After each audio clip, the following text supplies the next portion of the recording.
gratitude is only for God, the Lord of the cosmos, and may His peace and mercy be upon Muhammad, the trustworthy. I seek refuge with God from the accursed devil in the name of God, the most gracious, the ever merciful. Ladies and gentlemen, we shall begin this lecture from verse 40 of Surah Al Baqarah.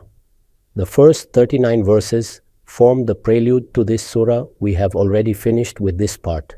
Now begins the actual discourse. I have often said that in every surah of the Quran, it is important to identify its addressees. Is the surah addressing the Arab polytheists? Is it addressing the hypocrites within Medina? Is it addressing the believers, the Jews, or the Christians? Who are the addressees?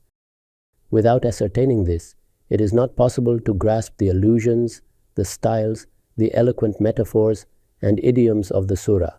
Thus, in this surah, the primary addressees are the people of the book, the Judeo-Christian population, and thereafter the newly formed Muslim community replacing the previous nations. As a necessary implication of this, the first part of the surah will deal with Itmam al-Hujjah, or completion of proof. And the second part will deal with the duties and obligations of the Muslim community and a discussion concerning their tazkiyah, or purification. Here ends the prelude, as I said earlier. I have written a note on it. The real discourse of the surah begins from this verse, once its introductory portion ends on the previous one. This is both the first section of the surah and also the beginning of the actual discourse. To begin with, the Jews are reminded of their responsibilities as per the Torah concerning the prophetic mission of Muhammad, peace be upon him.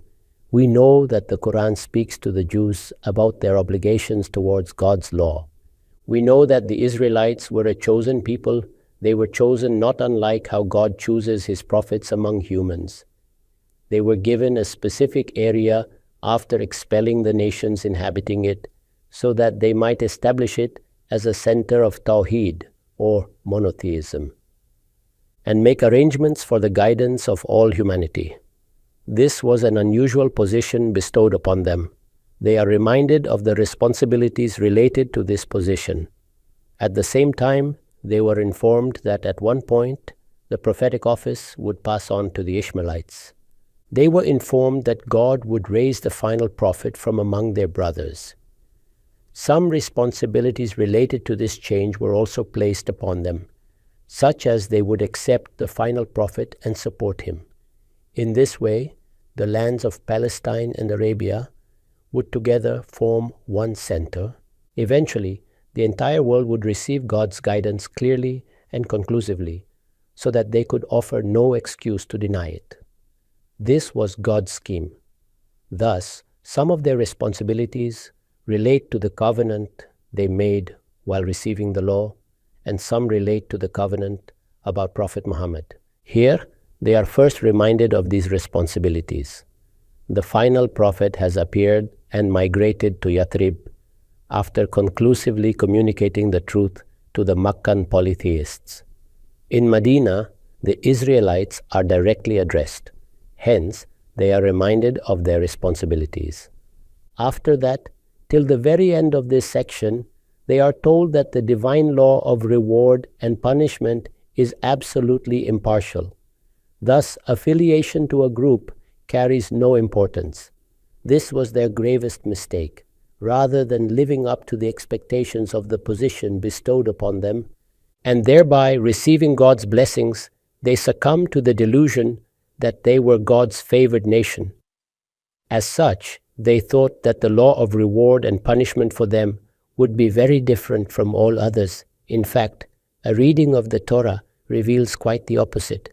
When God chooses someone for a special position, they face far tougher measures, let alone being given concessions. Very often, I have provided an example of this rule. When Prophet Muhammad's wives were chosen as the mothers of the believers, they agreed to take on the additional responsibilities placed upon them. The Almighty cautioned them concerning any mistake or sin they might commit. They would receive double the punishment in this case, and if they adhered to the right path, they would receive double the reward. This is God's impartial law. Here the Israelites are told that the divine law of reward and punishment is absolutely impartial. Thus, affiliation to a group carries no importance. Salvation in the hereafter will depend on faith and righteous deeds. Except for these, nothing will be of any avail to them on the day of judgment. In a way, I have presented a summary of the message conveyed to the Israelites. They are reminded of their responsibilities and the result that would follow in the form of reward and punishment. Their misunderstanding is addressed by emphasizing the impartiality of God's law. Except for these, nothing will be of any avail to them on the day of judgment. Earlier on, in the concluding part of the prelude to this surah, the Almighty announces the periodic arrival of His guidance. We know that this guidance reached us for many centuries through the prophets. The same guidance was revealed for one last time through Muhammad, peace be upon him. Thus, the beginning of the discourse implies that the Quran has now arrived with the same guidance afresh. There, the Almighty said to Adam, peace be upon him, فَإِمَّا يَأْتِيَنَّكُم مِّنِّي هُدًى فَمَن تَبِعَ هُدَايَ فَلَا خَوْفٌ عَلَيْهِمْ وَلَا هُمْ يَحْزَنُونَ. The summary of this message was presented in these words. God's prophets brought this message and presented it before every nation. At the end, the Quran came with the same message. The next passage makes it clear that this much is implicit. Therefore, I have made it explicit in my translation. The Quran has brought this very guidance for you, so, Ya Bani Israila, اذكروا نعمتي التي أنعمت عليكم وأوفوا بعهدي أوف بعهدكم وإياي فارهبوني. O Israelites, recall my favor which I had bestowed upon you. I have written, the word Israel is a Hebrew word having the same meaning as the Arabic word Abdullah, or servant of God. So Israel in Hebrew is the same as God's slave in Arabic. El means God in the Hebrew language. Some people insist that we should not use any other word for God except Allah. There is no basis for this. The Arabs use this word for the Supreme Being. The Israelites used the word El. Other nations of the world have their own words. The Quran comments on this by saying that all the good names belong to God and you may call upon Him by any name. Thus, Israel has the same meaning as Abdullah. God said, recall my favor. What does this mean? I have written. This refers to the position of the shahadatahu ala nas, witnessing to the truth, and leadership of the world. Shahadatu ala nas means being a witness to the truth, being a witness to the truth and leadership of the world.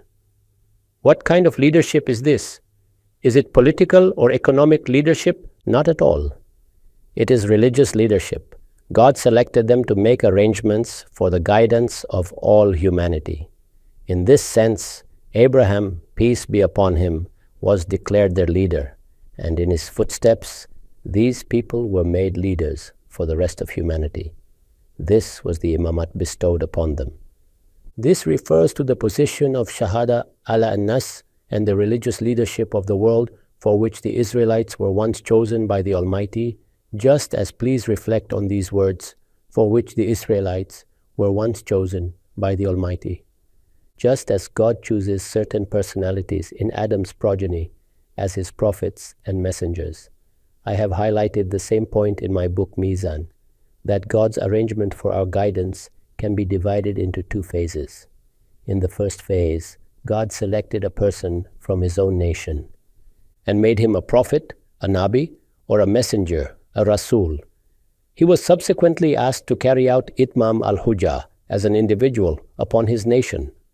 With the spread of the human population and the rise of empires and civilizations, it was no longer suitable to send a messenger to every nation or tribe. Hence, the second phase was instituted beginning with the person of Abraham, peace be upon him. At the very center of the world, a territory was chosen, and Abraham, peace be upon him, was asked to settle his eldest son Ishmael and his progeny in one part of this territory, the Arabian Peninsula, and his younger son Isaac and his progeny in another part, Canaan, Palestine. Both were his sons. They were assigned the duty to build two houses of worship in Mecca and Jerusalem. In this way, the center of monotheism would be established there, and they were to perform the same task for the entire world that God's prophets had performed for their respective nations. This is why, after Abraham, peace be upon him, prophethood was confined to his progeny.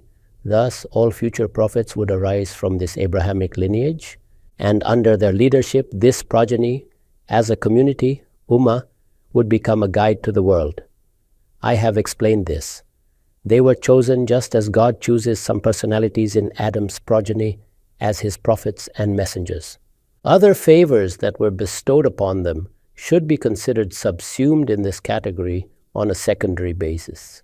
Several favors were granted to them, which are mentioned later in this surah. However, all of them were based on this position they were given.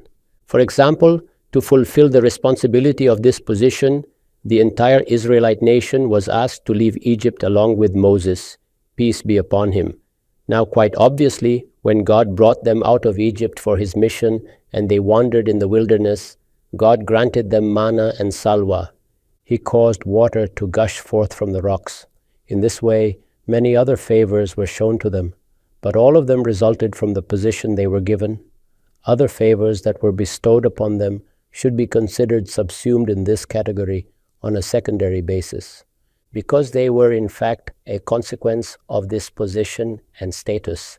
This is the meaning of the word ni'mah in this verse. After this, another aspect is discussed here. Ni'mati allati an'amtu alaykum, recall my favor, which I had bestowed upon you. The expression I had bestowed upon you seems needless after saying my favor. So why this choice of words? I have written. The words are meant to admonish the Jews for their foolish notion that this favor was bestowed upon them because of some entitlement of theirs as a race, rather than by God's blessing. It was purely God's grace and his selection. The prophets of God never assumed that their selection, their rank, or their position was the result of some personal entitlement. But the Israelites as a nation, though not perhaps every single Jew, thought that way. Unfortunately, they were taken in by this false notion. Hence, the Quran refutes this misconception through these words. Recall my favor, which I had bestowed upon you. And then it says, وَأَوْفُوا بِعَهْدِي أُوفِ بِعَهْدِكُمْ. Keep my covenant, and I will keep yours. One covenant was from Israel's side and another from God's side. Both are mentioned. I have written.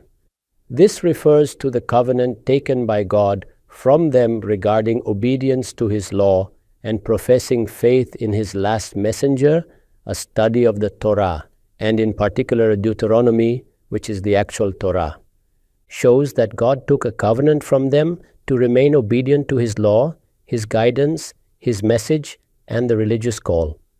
The emphasis with which Moses, peace be upon him, conveys this reality to them in the Torah is truly extraordinary, and the second covenant relates to professing faith in God's last messenger. This was a profound scheme, according to which the Israelites were to establish a great tradition by adhering to God's guidance after receiving the Torah, the Psalms, and the Gospel, and by building a center of monotheism, then, upon the appearance of the final prophet, the two branches of Abraham's progeny would unite for a common mission. Making the ancient sanctuary their nucleus, they would launch a united struggle to conclusively communicate God's guidance to the rest of the world. This was the divine plan. The covenant was taken from them to achieve this goal. That is, when the final prophet arrived and the Ishmaelites joined them, the Quran explains that the Israelites were required to support him, honor him, acknowledge his greatness, come forward to welcome that message, and be the first to accept the guidance that he brought. This was demanded of them.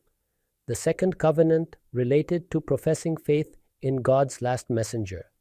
The part of this covenant that relates to Muhammad, peace be upon him, is mentioned in the Torah in the following words. The Lord your God will raise up for you a prophet like me from among your own brothers, pointing to the Ishmaelites. You must listen to him. Moses, peace be upon him, said this in these words.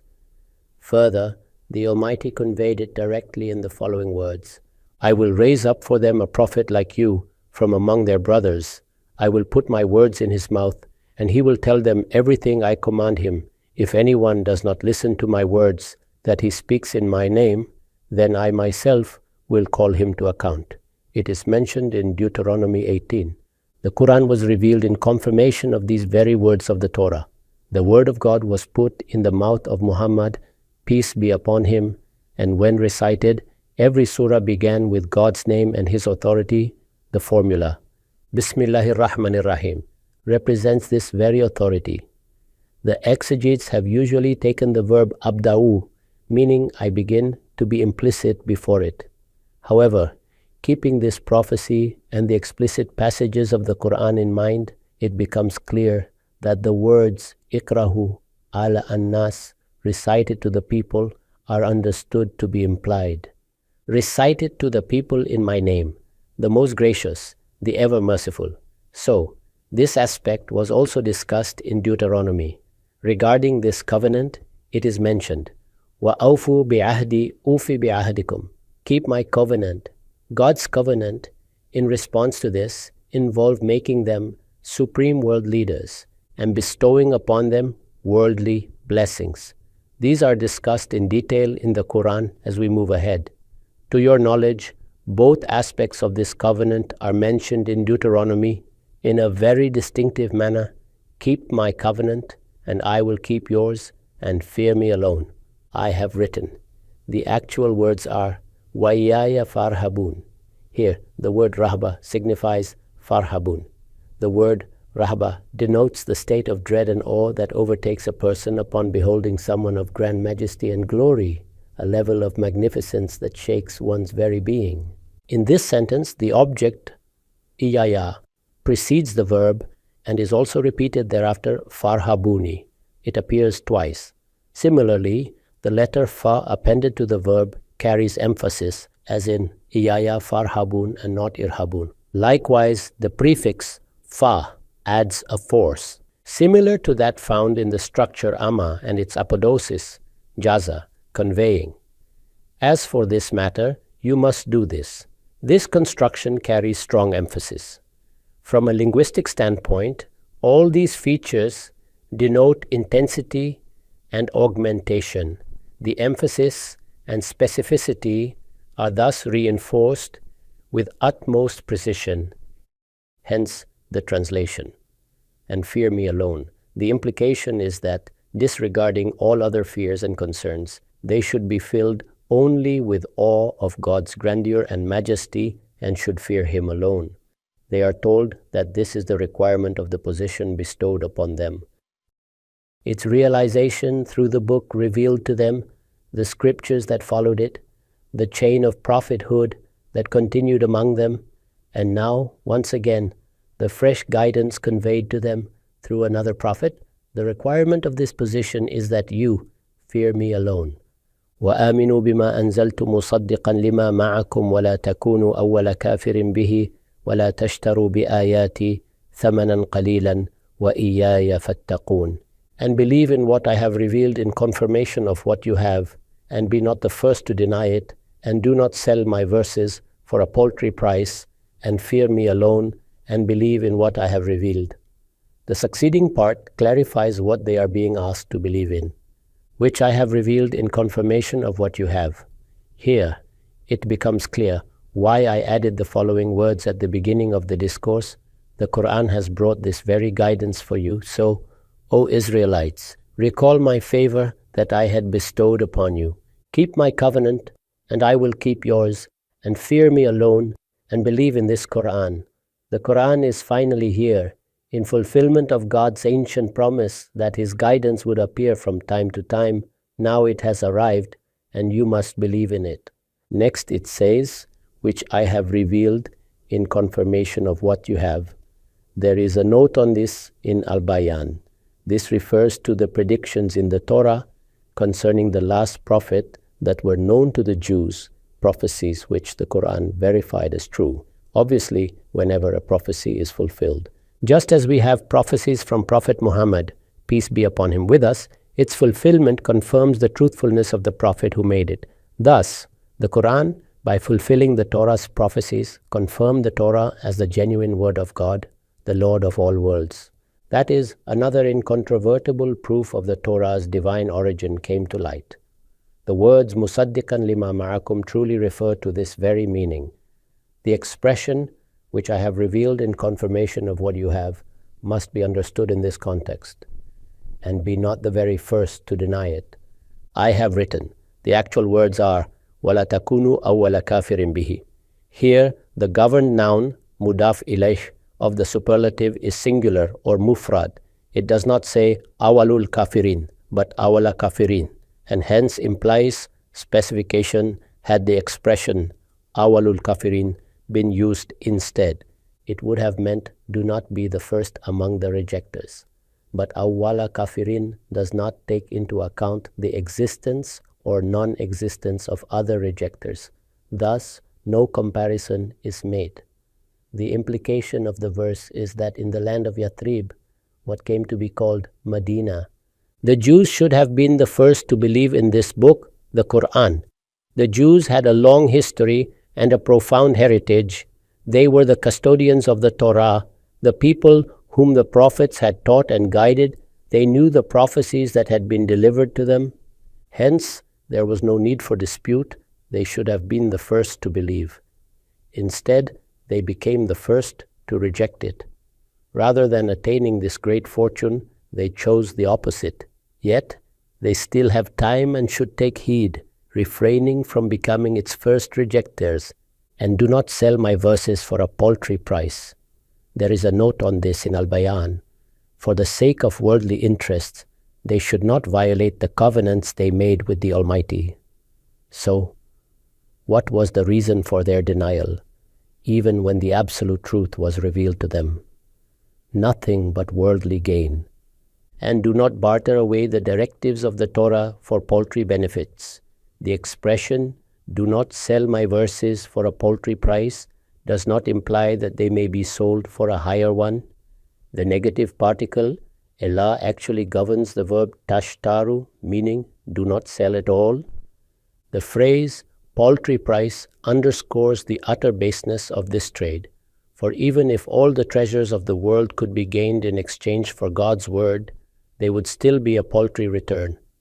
Imagine a person privileged with the word of God, appointed as his envoy, or granted the religious leadership of the world.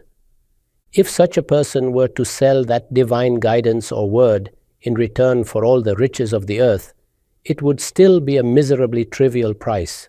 This style of expressing the dreadful nature of a crime is common in other languages as well. It does not mean that we can sell God's word at an exorbitant price. Rather, it expresses the severity of this wretched act so that we may perceive the gravity of the sin, wa iyaya fattakun, and only fear my wrath. The previous verse concludes with the words, and keep fearing me alone, while here God says, and only fear my wrath. I have written here, similar to wa iyaya farhabun, the actual words are wa iyaya fattakun.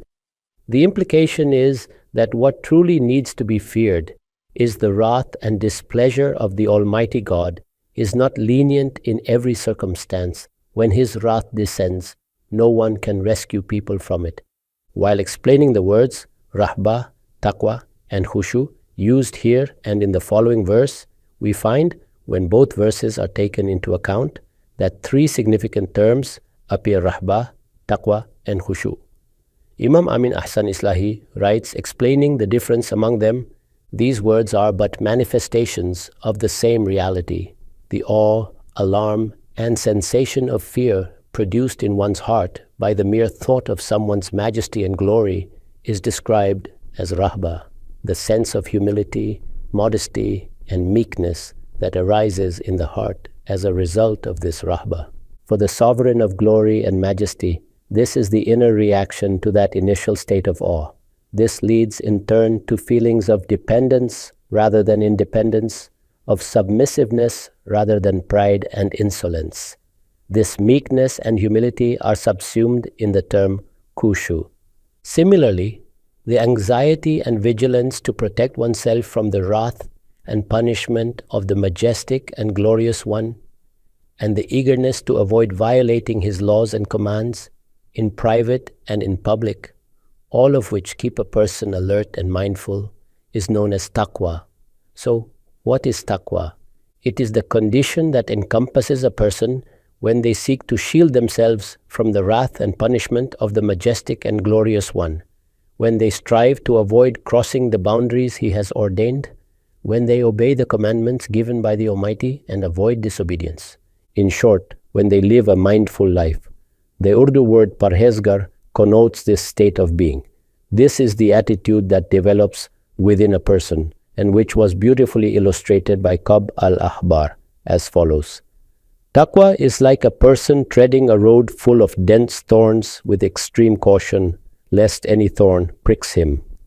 If we adopt this attitude in this world and live our lives conscious of our accountability before God Almighty, the glorious and majestic, about whom the Quran declares, لا يعذب عذابه أحد ولا يوثق وثاقه أحد. None shall punish as he punishes, and none shall bind as he binds. The fear and caution born of this feeling are described by the word taqwa.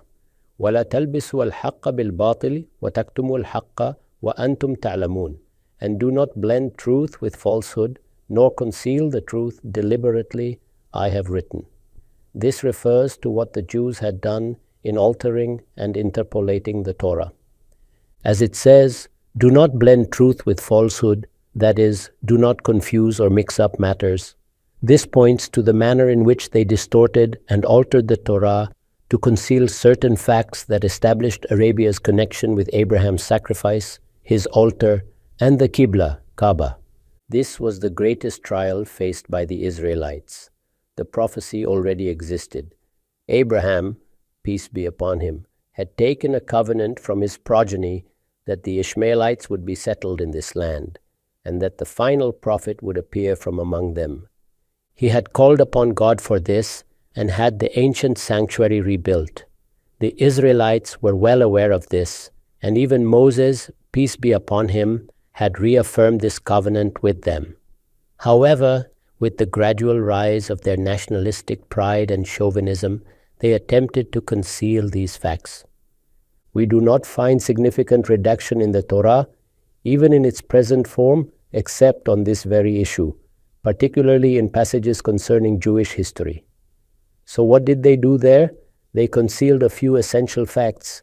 One of these was that Abraham, peace be upon him, had journeyed to Makkah to offer the sacrifice, and that it was Ishmael who was to be sacrificed at a place called Marwa. All these details were recorded in the book of Genesis in the Bible. They tried to sever Arabia's connection with Abraham's sacrifice, his altar, and his Qibla. The mosque that Abraham built, later sanctified as the Qibla, was the sacred house. They sought to cut off Abraham's link with the Arabian Peninsula so that the basis for the coming of the final prophet could be erased. These facts were the ultimate proof for the Jews regarding the advent of Muhammad, peace be upon him. It was evident to them that Muhammad, peace be upon him, was a descendant of Abraham, peace be upon him, through his son Ishmael, the second branch, about whom the prophecy had been made. This truth did not require elaborate reasoning. It was a self-evident reality for them. But they chose to blend truth with falsehood in an attempt to forge their own narrative. Thus, the Almighty declared, وَلَا تَلْبِسُوا الْحَقَّ بِالْبَاطِلِ وَتَكْتُمُوا الْحَقَّ وَأَنْتُمْ تَعْلَمُونَ. And do not blend truth with falsehood, nor conceal the truth deliberately. I have written. The actual words are وَتَكْتُمُوا الْحَقَّ وَأَنْتُمْ تَعْلَمُونَ, which are conjunctive to the previous clause وَلَا تَلْبِسُوا الْحَقَّ بِالْبَاطِلِ. However, the particle of negation, la, has not been repeated before them. It does not say وَلَا تَكْتُمُوا الْحَقَّ. Hence, both expressions in reality delineate one and the same act. By blending truth with falsehood, the Jews effectively concealed the truth. Their method was to create misconceptions among people by distorting the prophecies in the Torah concerning Muhammad, peace be upon him. Thus, kitman, concealment, is directly linked to the blending of truth and falsehood. Kitman means to hide or suppress the truth, as used in the expression la taktumul haq. The omission of the negation particle here underscores the close connection between these two forms of distortion, how they concealed the truth, created confusion, and mixed truth with falsehood to obscure the facts from the people. Therefore, the Almighty said, وَلَا تَلْبَسُوا الْحَقَّ بِالْبَاطِلِ وَتَكْتُمُوا الْحَقَّ وَأَنْتُمْ تَعْلَمُونَ. Now, let us go through the simple translation of these passages. The Quran has brought this very guidance for you. So, O Israelites, recall my favor which I had bestowed upon you, keep my covenant, and I will keep yours, and fear me alone. Believe in this Quran, which I have revealed in confirmation of what you possess. Be not the first to deny it, nor sell my verses for a paltry price, and fear my wrath alone, and do not blend truth with falsehood, nor conceal the truth deliberately. I say these words of mine, and I seek forgiveness of God for myself, for you, and all Muslims.